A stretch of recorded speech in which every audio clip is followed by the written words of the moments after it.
This is the 20th of February in 2008, and I'm Grandma, otherwise known as Reverend Dawn Gotoh, and this is Nana, otherwise known as Marjorie Walcutt. Marjorie Walcutt. Well, my mother was one of 9 children. Okay. And she was Swiss, and she came from Switzerland when she was just a baby. And they settled in countryside of Malvern, Ohio.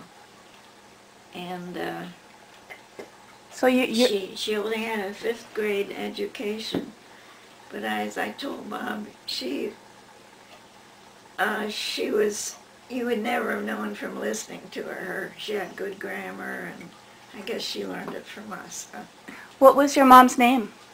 Alberta Richard. Alberta Richard? And she married my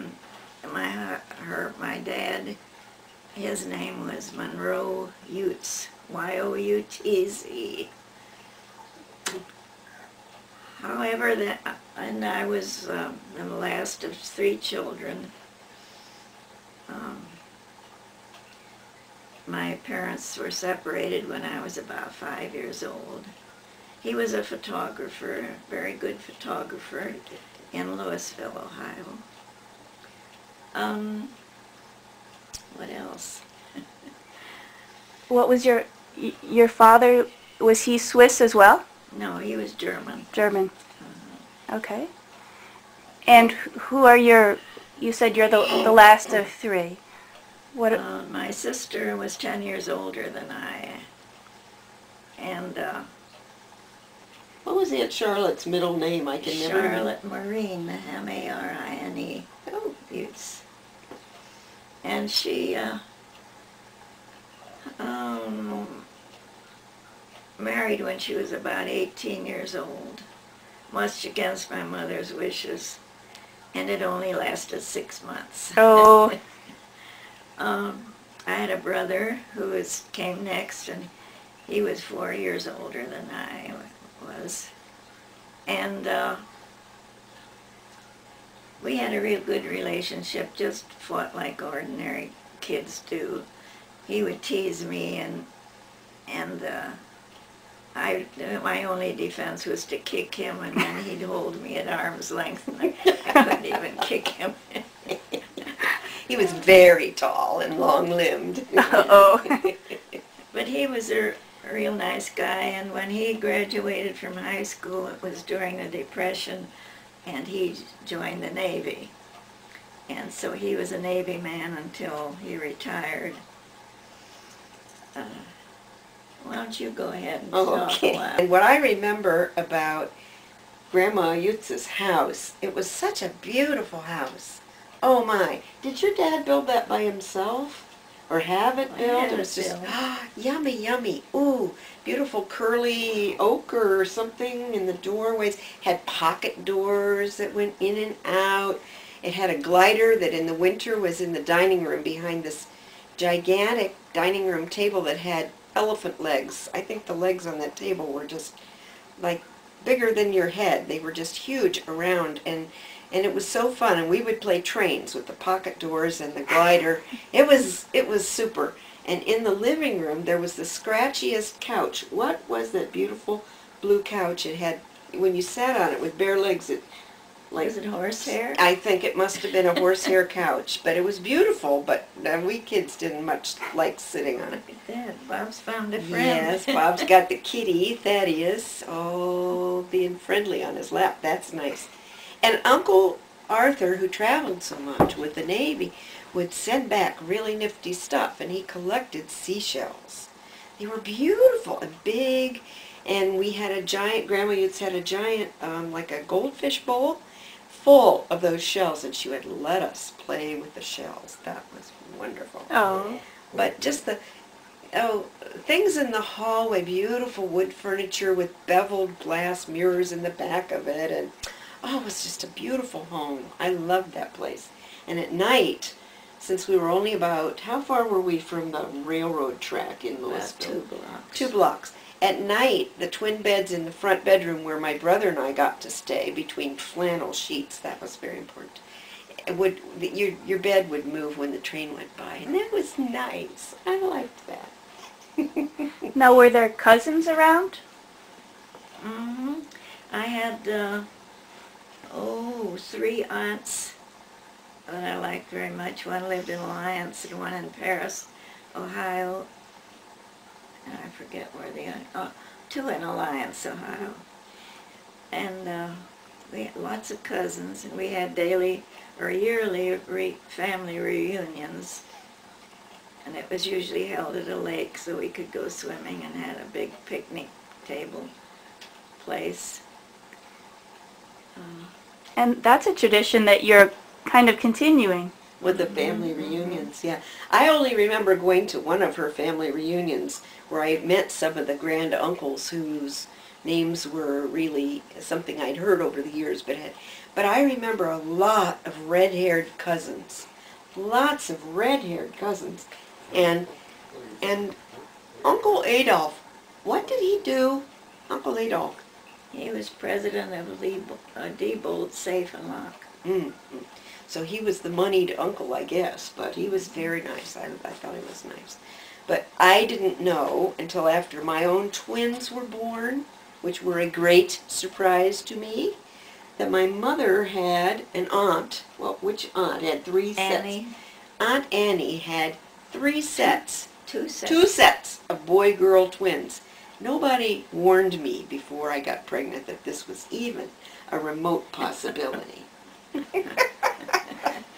And didn't the doctor tell you if you got pregnant again, you might have another set? That's exactly right. So we stopped with 2. My children are Mark and Naomi, just in case the grandchildren and great-grands are keeping track here. You mentioned that your brother graduated during the Depression. How did the Depression affect your family? Not really too much. My brother mostly going away, and Mother was heartbroken when he joined the Navy. But she made her living she was a seamstress, and she made clothes for people, and that's how she raised us. So it was just me at home by that time. My sister had gone away. She worked for Procter and Gamble, and when they were just introducing a Crisco, and Did she go house to house, or where did she? yeah, she'd go house to house. There were a group of ladies in the same business, and she'd go to the door, and when the lady would come to the door, she'd tell them about this new Crisco and give them a taste on a spoon, and it was so much better than lard. Now, how did they get lard before that? What was the usual process, do you know? Could you just buy it? Or, I know it comes from pigs, but did they just have it in the You store? just bought it, didn't you? Like they would Crisco. Okay. I'll bet on the farm they did it differently. I don't know, did you guys ever raise pigs, Bob? My grandmother did. Your grandmother did. Is that the same as suet? No. So it comes off beef. Okay. Okay. Yeah. So it's from beef. Well, so, Grandma Yutz's sewing was exquisite. Oh, my goodness. You showed me once. It was like a christening dress with little tiny pleats that were so fine, and the stitches. You can hardly see them with the naked eye. I don't know how the woman did this. By hand, a lot of it. It was beautiful. But she did have a treadle sewing machine. She had a treadle machine first, and then later on she got an electric one. And that made things much easier for her. But Uncle Dale made each of us kids, his daughter, my brother, and me each, a 5-foot sailboat, 5 foot long and a 5 foot high mast. Really? Just a little tub like a dinghy with a movable rudder, and we learned the principles of sailing on our inland lake out the county lake, Knox Lake. Mm-hmm. And each of us had our own little baby sailboat. It was fun. Oh, really that's fun great. to learn to sail as a kid in that little tub, you know. I don't know what happened to those boats, or if they're still. Oh, we gave them to each of you, but I don't know. You didn't have room for yours. I don't didn't. know what happened No. to it. No, But I don't. Dale was so disappointed when he brought them to us and we took him out the lake. He thought he'd be able to get in one, and instead it started to sink. No, I Oh. think they only had a maximum weight tolerance of about 100 pounds, and Uncle Dale was a bit over that. He was a funny guy. He was a salesman, so he knew hundreds of jokes. Oh gosh.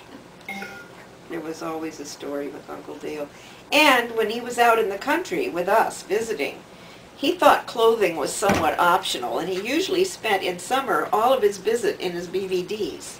So that was a little strange. I wasn't used to seeing Dad run around the house in his underwear, but that was just Uncle Dale, and we just learned to put up with that.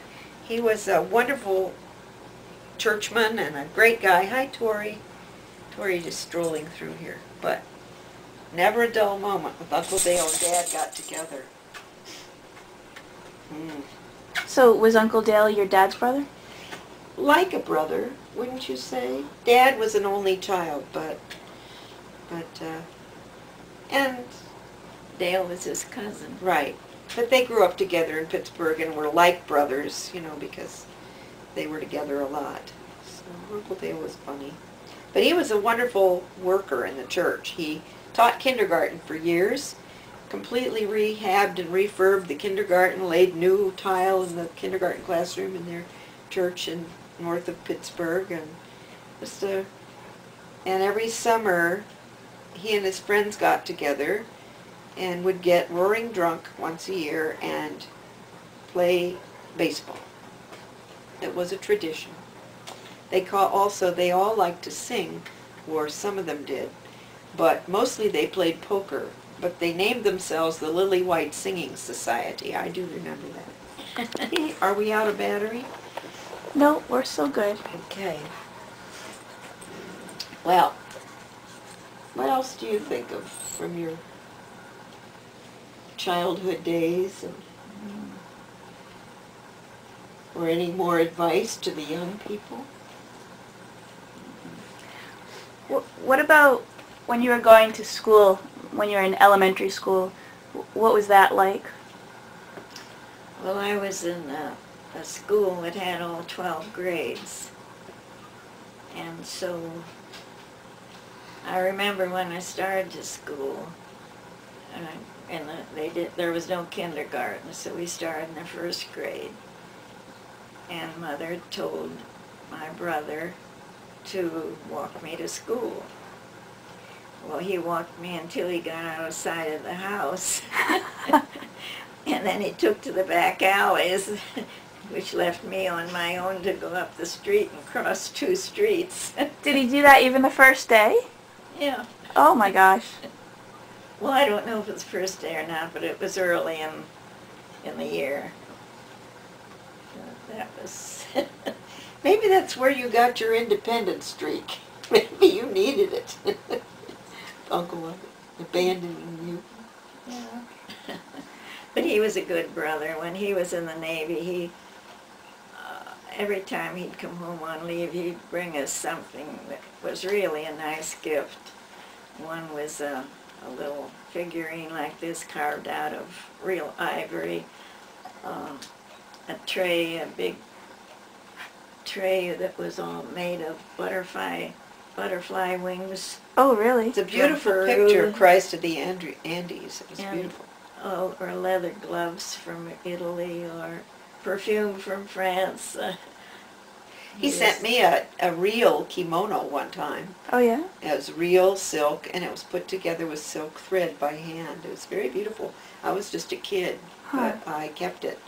And my daughter wore it. Naomi had it, so it Aw. was really nice. You think of something No, else? Bob's more input here. Here we go. The envelope, please. Oh, yes. Uncle Arthur, Mom's brother, rose to be a warrant officer, and he was a warrant officer on the USS Ranger, which was a big aircraft carrier, and we got to go to Norfolk when he was in port there and tour the ship.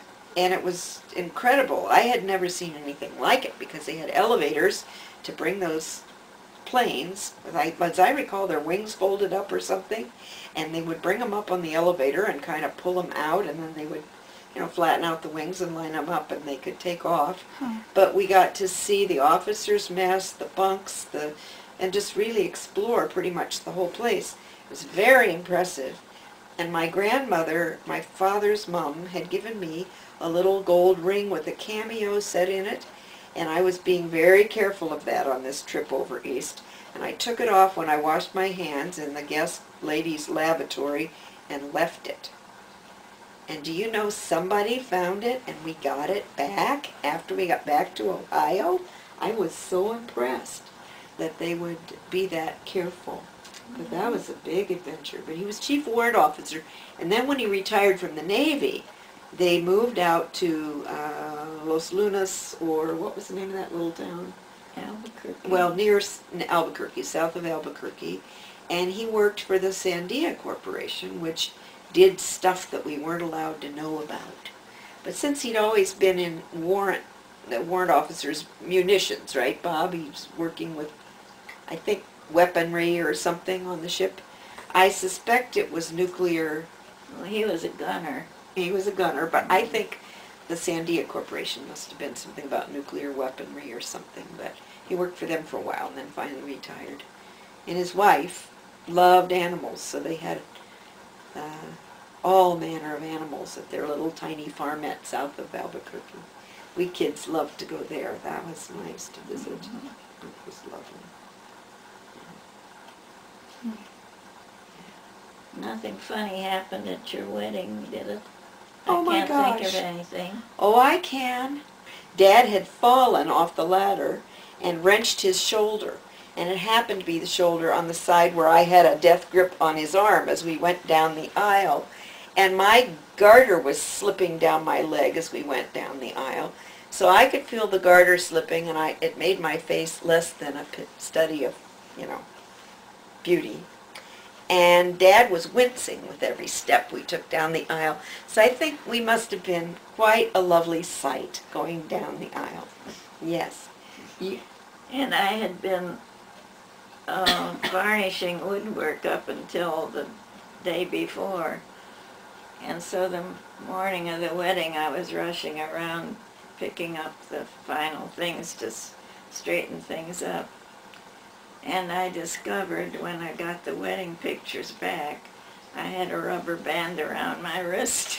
She used to use little index cards to make notes about guests, whatever, things before the wedding, and she was going through reviewing the situation and making sure everything was done, and she would slip the rubber band onto her wrist off the cards, and when she was done with the cards, she put them down and went off to the church. And it wasn't until the pictures came out that we found that in addition to your watch, you had a lovely rubber band through the wedding, I think.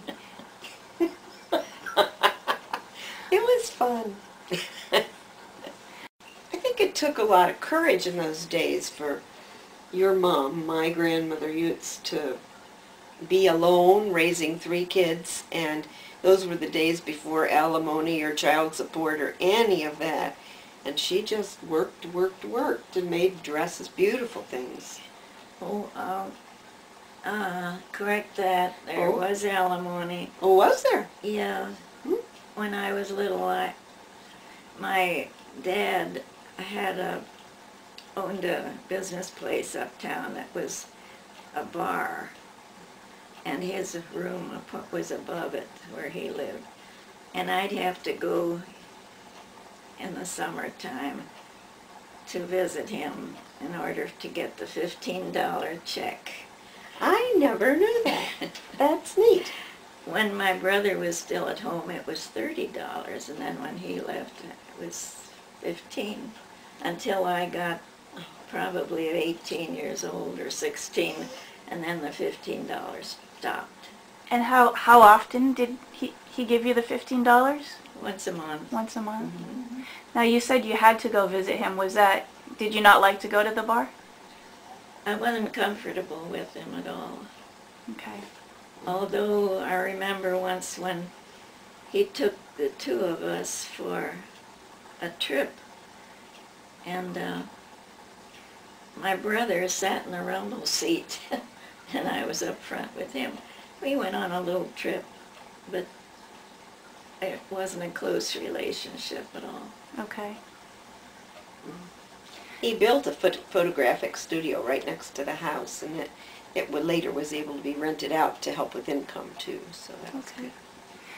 Dawn, I wonder if you could tell some of the things that you most admire about your mom. Oh my, that's easy.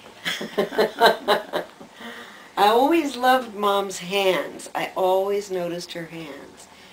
I had little stubby short fingers, and her fingers were always graceful and beautiful, and she always had them beautifully manicured. Even during the years when you and Dad were planting gardens, your hands were always beautifully manicured.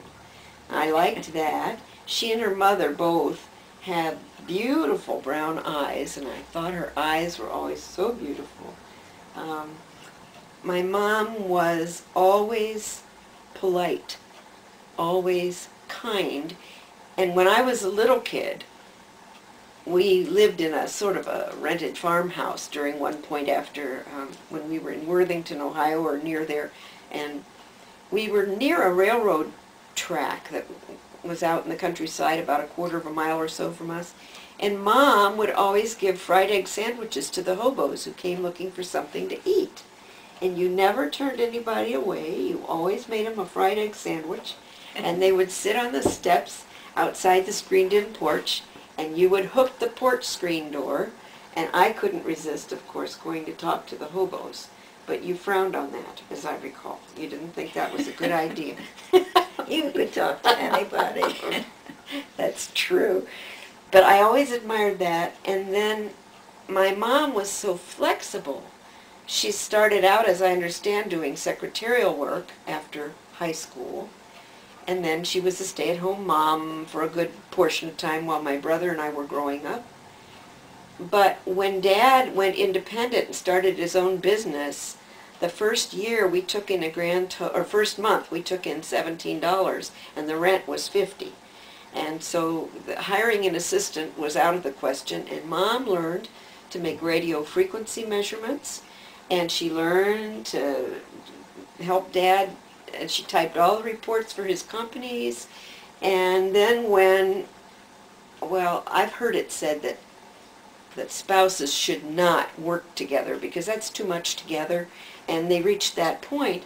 So she went off and got a job as a secretary at Kenyon College, 7 miles from where we lived, and stayed with them first as secretary to the assistant to the president, and rose to become the registrar of the college. And she just was game for all of it, all the way through. Then after Dad died, she managed to market and sell the business.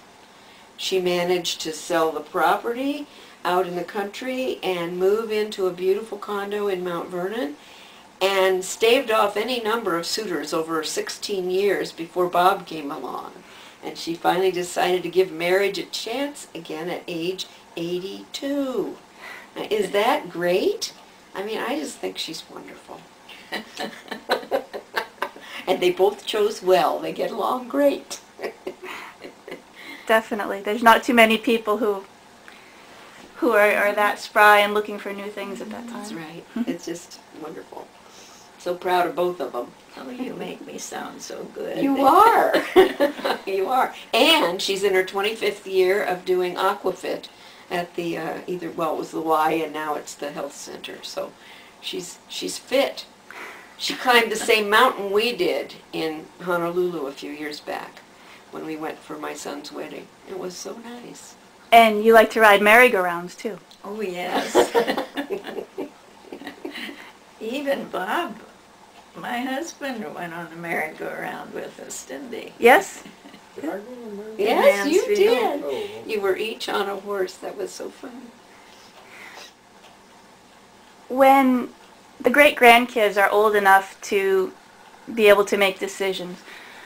What advice would you have for them about how to lead good lives, how to choose well in the choices they make in their lives? And the first thing that comes to my mind is the golden rule: do unto others as you'd have them do unto you. Just that's the best I can come up Okay. with. You can take over. What about this? What's some advice you would give them about what to look for when they're choosing a spouse, when they're choosing someone to marry? Well, I'd want someone who is faithful first, who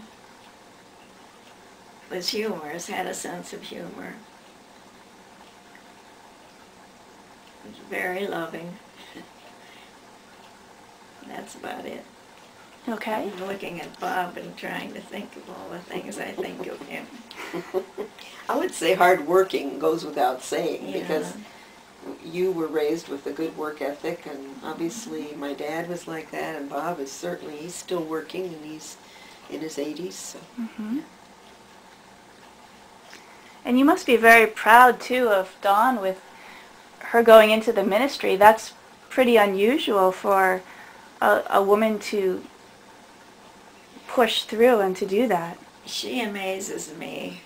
She was in Christian education for a number of 20 years. years. 20 years. And then when she told me she had the call for the ministry, it was a little bit hard for me to imagine. But I supported her, I think, and she's done a wonderful job. And she deserves her retirement now. Yes. You know, speaking of being supportive, Mother has always, always been supportive. She has always, always been there. I'm sure there were times when she rolled her eyes and thought, oh Lord, how long? She can't possibly mean that. But she never was hard on me. She always listened. She occasionally offered some very good advice, often offered good advice, but she never pushed. It was wonderful. I want to be like her when I grow up. Well, I think there's a lot of similarities for sure. Oh, I don't know. I was a pretty easy child to raise, I'm sure. But with my brother, I was telling them on the way up, he and his buddies built themselves a hut out in the backyard. It was their den. And they put a combination lock on the door so that I could never get in. Uh-oh.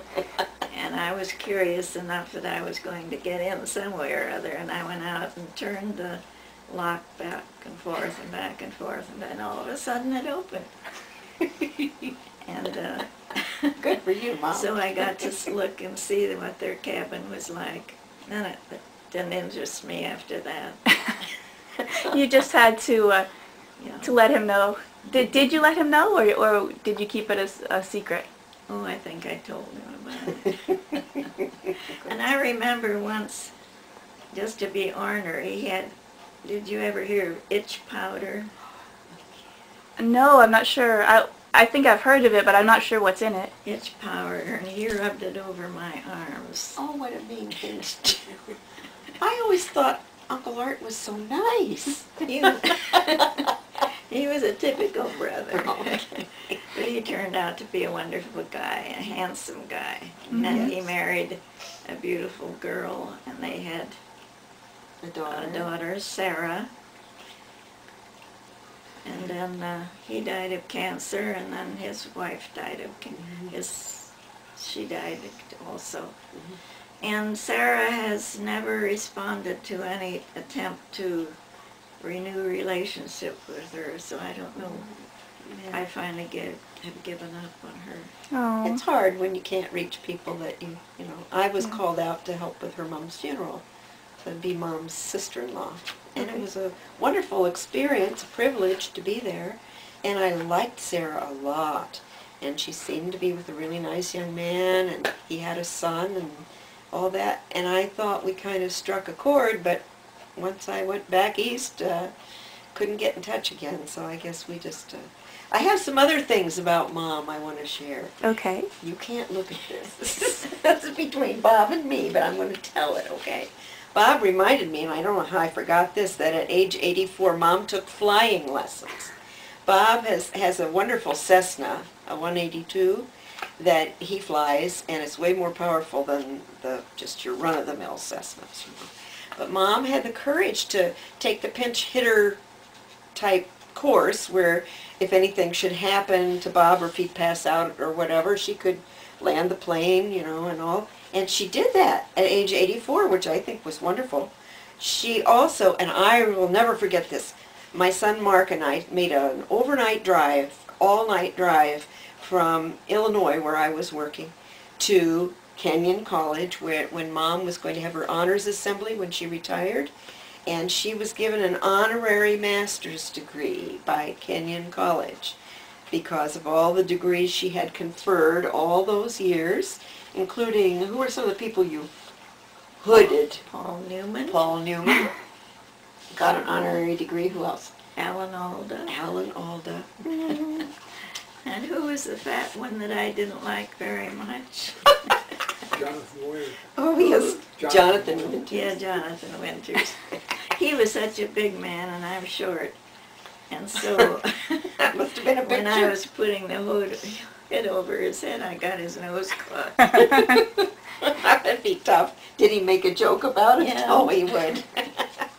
And let's see, what else? Oh, yes, Mom is very active in the First Presbyterian Church. You've been on pulpit search committees, and are you, what else? Committee, and I was a trust, an elder. An elder. Whoa, that's as high as you go as a layperson. And described by one of your peers, not to be named, as a beautiful lady. Isn't that nice? I can't imagine who would say that. Nobody says that about me. What? I won't tell you. Get your collar out there. Pretty. Hey, Thaddeus. Kitty. Oh, he's such a nice cat. Yes. Well, I can only think of one thing that you told me that I didn't know about how you treated Mark. She was 3 years older than her brother. And he would cry sometimes, and I'd find out that she had done something to him. I can't imagine. I do remember telling a few ghost stories in the dark at night and making the sounds of creaking doors and monsters. I do sort of have a vague recollection of that, but I remember quite clearly the day that he hurled a horseshoe at my head one day, and I ducked, and it left a horseshoe-shaped divot in the living room front door. But I don't think Mom was around right then, or I wouldn't have done it. You wouldn't have ducked? I wouldn't have prompted that response from him. Okay. Do you remember the horseshoe incident? No, I don't. Just as well. Oh, I blew my own cover on that one. Okay. How about this? What are some of the, Dawn, what are some of the foods that your mom makes that are most reminiscent of Mom's cooking? I think if spaghetti sauce doesn't taste like Mom's, it's just no good, that's all. And I mean, a lot of people think their spaghetti sauce is great, but hers is just primo stuff, and that was my favorite thing, I think, was that and the fact that we almost always could count on mashed potatoes, and I love, to this day, love mashed potatoes. And we discovered again 2 nights ago that we like to mush our peas, or in my case lima beans too, in with our potatoes to eat the mashed potatoes together, right? Mm-hmm. We do that. We do that. And we both have to have juice for breakfast. There are certain things that are just, don't feel right unless they're happening, And let's see, what else was bologna sandwiches. They were a luxury, but I liked egg salad sandwiches. And she always made good egg salad sandwiches. So that was good. And whirligigs. Oh yes, Whirligigs. Do you know what whirligigs are? What are whirligigs? You have leftover pie dough. How do you do them? Just roll it out and make it in a roll and slice it down. But when and you bake put in it, it, what do you put in it after you roll it out? Nothing. No, it's butter and something else that goes in, and then you roll it. So butter you make pinwheels. and brown sugar. Butter and brown sugar. Ooh, and some cinnamon. Now you can't beat that. That's excellent. That sounds good. Ooh. What about that spaghetti sauce? What's your recipe for the spaghetti sauce that makes it so good? I think I just bought or a jar of spaghetti sauce and doctored it up. She always doctored. Always doctored things. Like when I went to my friends' homes and had baked beans, they never tasted right. And that's because even if it was out of the Campbell's pork and beans can or something, she would add ketchup, brown sugar, and I don't know what all else to make them wonderful. Okay. I'll tell you something else, that she loved dill pickles. Oh. And she was just a little girl, and I was entertaining a group of adults. What was the group called? The Farmers... Oh, the Farm Bureau people? Farm Bureau. Yeah. And I had taken one of these large dill pickles and sliced it down and had it on a table. And when came time to eat, they were all gone. Well, I was only 5 and I liked them. Did you have a tummy ache that night? No, but I thought I'd only take one, and then it really was so good, and dinner was going to be later, and I must have gotten carried away. The plate was pretty, though, without the pickle on it, I thought. So what happened? What was your reaction to that? Well, there was nothing to do except explain to the people why there were no dill pickles. When she was 2 years old, she could carry on a conversation with anybody. She was really good. And when she was 2 years old, she learned to sing Ave Maria. Really? I think I was 4, but Right. we disagree about that. Right on tune. Oh, that must have been very cute. We had a good time. And Dawn, you have some other things that you had thought about. Yes, that, first of all, that Bob says all fire smoke alarms should be 8 inches down from the ceiling. That's important, because Bob's a fire insurance inspector. And there has to be one in every kitchen, so that now is duly noted. And the other thing is that I was mistaken by indicating Mom only took the pinch hitters course in flying the airplane, because she actually went on and took private lessons in how to become a pilot, but she quit because she thought they cost too much. Yep, that's And that what you wasn't- told me. Oh. You told me they Well, cost maybe too it much. cost more than what I was getting out of it, because I wasn't getting out of it what I should have been. Oh, okay, all right. Anyway, but you can still do what you have to do if anything should go wrong with the plane, right? I don't know. I hope I don't have to prove it. I hope you don't either. I'm so proud of you that you had the courage to learn to do that. I'm trying to think of Mom's stories.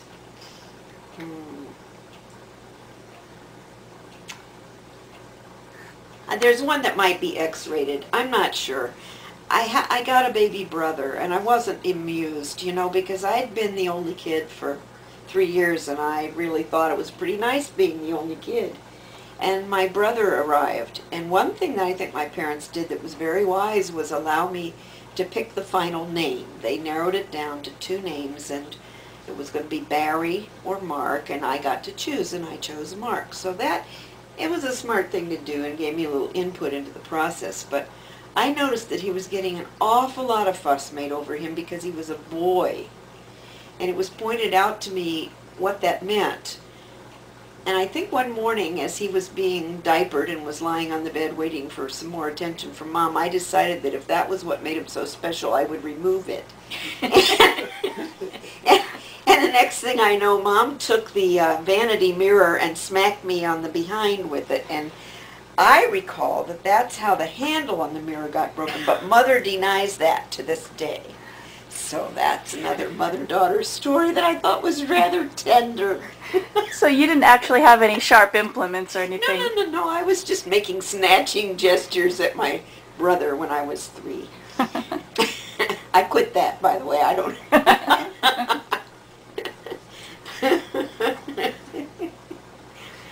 Oh, dear.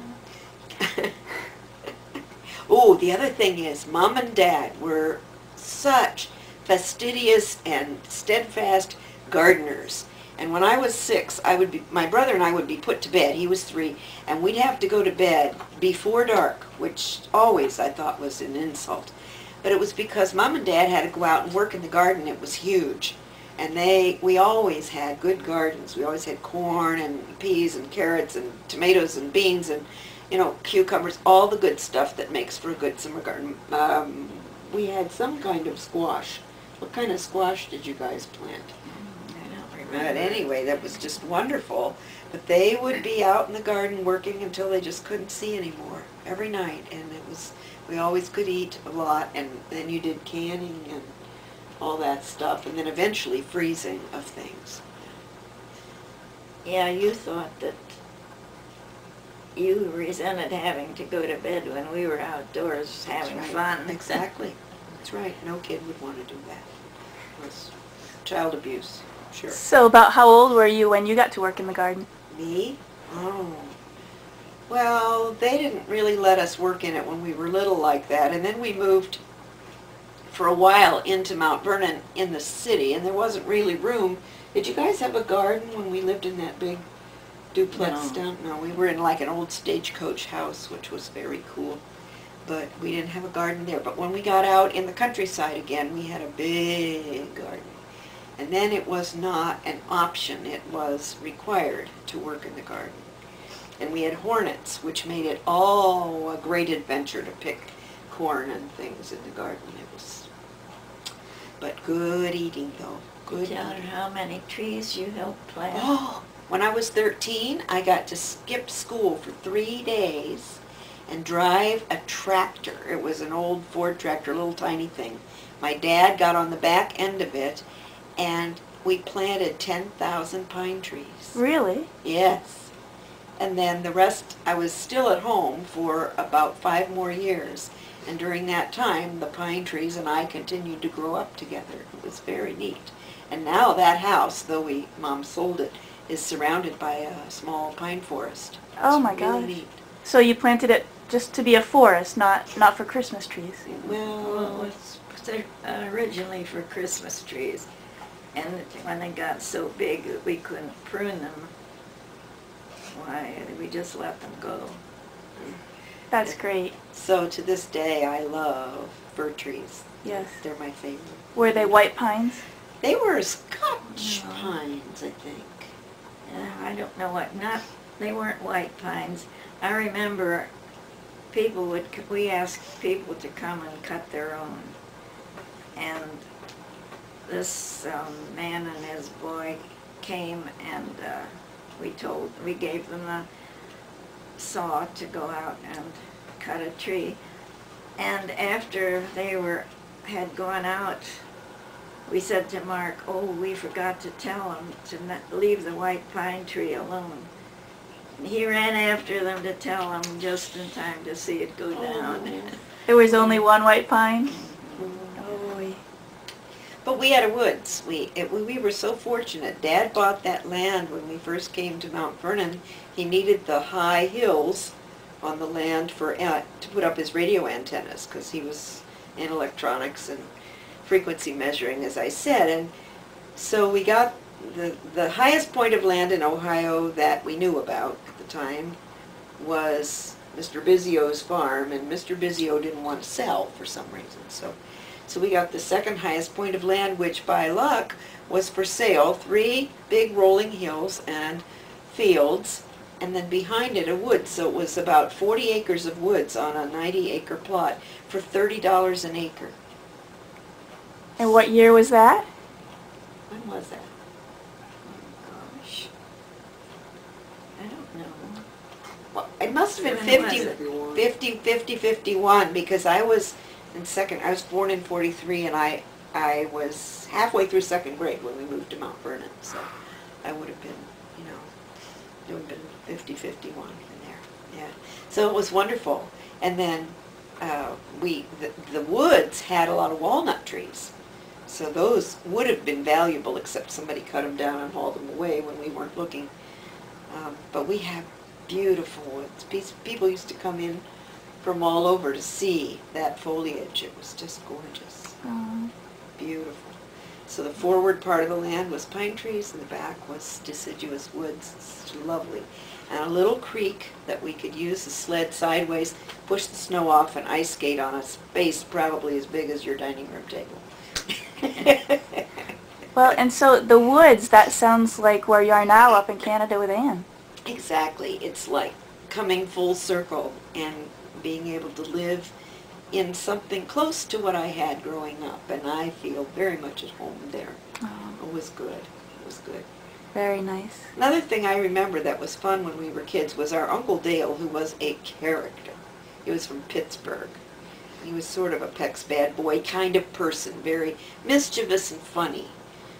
It was always entertaining when Uncle Dale came to visit. He would line us up on the top of a fence. He would give us each a note to sing, and then he would turn us into a calliope by pointing at us and making us sound our notes, and we used to regale the postman when he came by. We'd do that.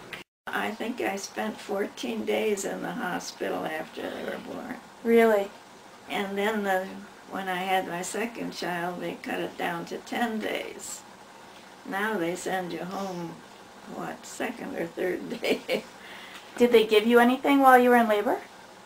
Oh, yes. Yes, when it got real bad, they knocked me out, and I don't remember anymore. But I remember that the first with Dawn, I was only in labor from about 4 o'clock in the afternoon till about 9:30 that night. And with Mark, the second child's supposed to come quicker. I was in labor for 11 hours. So, why, I don't know. What did you think when we had twins, when it was my turn? Were you happy to be a grandmother of, Oh, yes. of twins? That was Yes. good? Okay. But little Naomi was so sweet and so easy to care for. And Mark was a pill. But he grew up to be a very handsome young man. And a good dad and a wonderful husband. I'm very, very proud of him. And Naomi grew up just fine, became a scientist. And she looked like this little teeny helpless thing. But I thought when she was born, she looked wise. Wise. And I don't know, it was just something, maybe she wasn't as plump as her brother or whatever. But I think at times she is wise. So that is kind of carried through. It's really kind of fun to see how they grow up. But I'm glad to know you weren't shocked to be a grandmother of twins. Oh, That's no. good. That's good. What about this? At this point, there are 3 great-grandkids. Yes. What? 3 what? Great grands, because you have Mhm. Lexi, Aria, and Nico. So, Right. yeah. And there may be more later. Mhm. What are some of your wishes for them, for their lives, for both of you? You go ahead, you play that one. I want Lexi to be happy. She's quite an artist, but she has special needs and some difficulties with an eating disorder and things of that nature. I want her to be happy. If she can just be happy. I know her artistic talent and those things will give her pleasure in life. And she has a lot of the courage and spunk that I saw in my mom. So it may be bumping down the generations. I hope Aria can be kept within enough tools to keep her happy, because tools are her favorite thing. But she'll be a bright little cookie, And Nico, I don't know about his personality yet. He's too young. But his grandfather was a surgeon in Japan. And I don't know, maybe he'll be a scientist when he grows up. I don't know. But what they do is less important than that they're happy and healthy and stay close to one another. That's what I wish for them. My son, Mark, has an only child, and his name is Ian. He's 25 now, and he's still in college. And he hopes to follow in his dad's footsteps and become a physical therapist. So the family keeps going. Well, very good. And I got a new stepdad and a bunch of step-siblings when yes. she remarried at 82, so that's been fun for me. I never had a stepdad before, and I never had step-siblings before, so that's been really rather a nice I surprise. never had a stepdaughter before either. Boy, sorry about Yes, when I got married the second time, I received 4 stepchildren. Bob has a son in Nebraska, and he has 3 daughters, all in the Columbus vicinity. And we're in good terms. Do you want to get in before we close the picture? No? I want to thank Linda for giving us this fun opportunity to share. Wonderful. Well, my pleasure. Yes. Okay, is there anything else you want to say before I turn it off for now? And thank you, Linda. No problem. You're welcome.